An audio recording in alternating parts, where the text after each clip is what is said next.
अच्छा, एक बात बताएं, मुंह के गिर्द वो जो जिद्दी स्याही या पिगमेंटेशन होती है, वो किस कदर परेशान कुन होती है ना। हम सबकी ख्वाहिश होती है कि स्किन बिल्कुल साफ और क्लियर हो, लेकिन जब महंगी क्रीम्स और हज़ारों टोटके असर नहीं करते तो शदीद मायूसी होती है। आज की इस बातचीत में हम इस टेंशन का एक मुकम्मल और परमानेंटली असर करने वाला हल समझेंगे।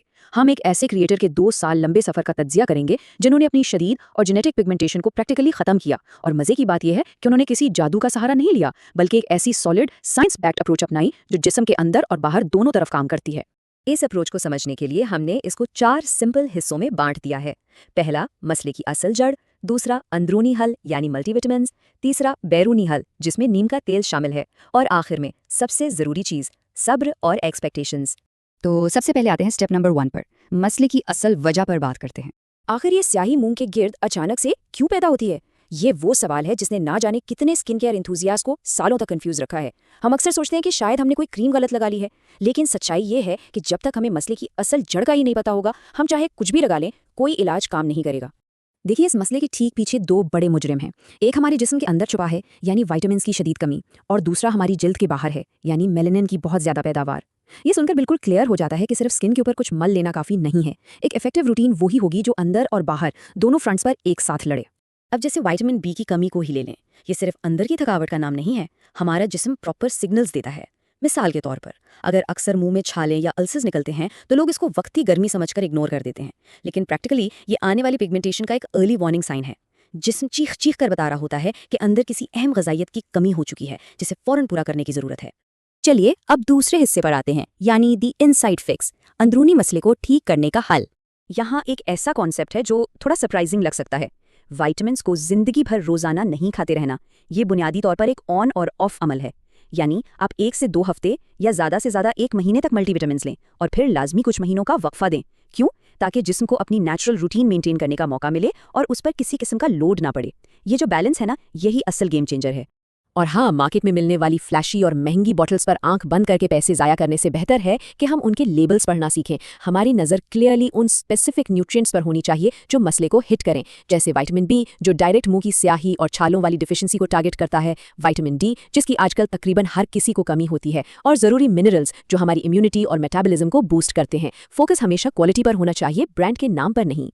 अंदर का मसला तो ठीक हो गया, अब चलते हैं तीसरे हिस्से की तरफ, यानी जिल्द के ऊपर का हल। अब थोड़ा समझते हैं कि एक्सेस मेलानिन आखिर है क्या। मेलानिन बेसिकली वो कुदरती पिगमेंट है जो हमारी स्किन को रंग देता है, लेकिन मसला तब शुरू होता है जब ये मुंह के गिर्द हद से ज्यादा प्रोड्यूस होने लगता है। वहां पर अचानक से अनइवन स्किन टोन और शदीद हाइपर पिगमेंटेशन दिखने लगती है। इस वजह से सिर्फ अंदरूनी मल्टीविटामिन्स काफी नहीं होते, हमें ऊपर लगाने के लिए एक स्ट्रॉन्ग बैरूनी इलाज भी चाहिए जो इस एक्सेस मेलानिन को रोक सके। अब इस पॉइंट पर एक बहुत बड़ी वार्निंग है। हम एक्सटर्नल इलाज के लिए प्योर नीम ऑयल यूज़ करने वाले हैं, लेकिन इसकी सच्चाई वाकई लफ्जी तौर पर बड़ी कड़वी है। खालिस ऑर्गेनिक नीम ऑयल की महक इतनी स्ट्रांग होती है कि आपको फौरन एहसास हो जाएगा, और अगर गलती से भी लगाते वक्त ये होंठों के जरिए मुंह के अंदर चला गया, नो वे, इसका जायका इतना शदीद खराब होता है कि आप उस गलती पर फौरन पछताएंगे। सो एहतियात बिल्कुल मस्ट है। इसे लगाने का स्टेप बाय स्टेप तरीका नोट कर लें। हर रात को थोड़ा सा एब्सोल्युटली प्योर अनमिक्स्ड नीम का तेल लें। अगर आपसे उसकी एक्सट्रीम महक बिल्कुल बर्दाश्त नहीं हो रही तो ऐसा करें कि उसमें 1 या 2 ड्रॉप्स आर्गन ऑयल के मिला लें। ये कंप्लीटली ऑप्शनल है, सिर्फ स्मेल को मास्क करने के लिए। फिर इसको मुंह के गिर्द लगाएं और पूरी रात ठीक से काम करने दें। पता है सबसे अच्छी बात क्या है? ये कुदरती रेमेडी लाइट स्कार्स और फेस की अनइवन टोन के साथ साथ गर्दन के पीछे वाली जिद्दी स्याही पर भी मैजिक की तरह काम करती है। आखिर में सबसे ज़रूरी बात, चौथा हिस्सा जो टोटली माइंडसेट पर डिपेंड करता है। देखिए, स्किन केयर एडवर्टाइजमेंट्स हमें रातों रात मौजज़ों के झूठे ख्वाब दिखाती हैं। हम सोचते हैं बस आज रात क्रीम लगाई, सुबह सब ठीक। लेकिन स्पेशली जब बात आती है कुदरती इलाज और सिवियर जेनेटिक पिगमेंटेशन की, तो हकीकत बिल्कुल मुख्तलिफ होती है।